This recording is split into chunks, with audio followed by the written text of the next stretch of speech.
Kabilang sa hiniling ng Pangulo, ang tatlong panukala. Una, gawing libre ang buwis ng mga kumikita ng hanggang 350,000 pesos kada taon. So ang income, annual income ninyo ay hindi lalagpas ng 350,000 pesos, libre na, hindi kayo magbabayad ng buwis. Bababaan din ang buwis ng iba pang mga manggagawa. Gayun din, kasama sa kanyang pinapanukala, pag-alis ng minimum corporate income tax sa maliliit na negosyo o yung mga micro, small and medium enterprises, MSMEs, at magkaroon ng tax amnesty para sa mga may hindi pa nababayarang buwis at aalisin din ang multa. Radyo natin nationwide.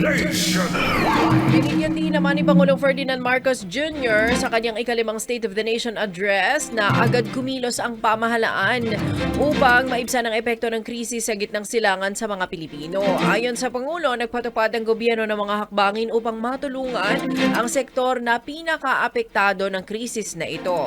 Inanunsyo rin ni Marcos Jr. na naglaan ng pamahalaan ng higit 60 billion pesos para sa mga programa pang-ayuda. Kabilang sa mga prioridad na benepisyaryo ng mga ito ay ang sakop ng 4Ps o yung pampamilya program at walang gutom program, mga minimum wage earners na miyembro ng SSS, magiging beneficiaries din ang mga mahirap na pamilyang hindi pa nakakatanggap ng kahit anong tulong. Sa ating pagbalik tanaw, kaya ko kayong harapin at sabihin na ginawa natin ang lahat ng nararapat upang malunasan ang mga epekto ng krisis.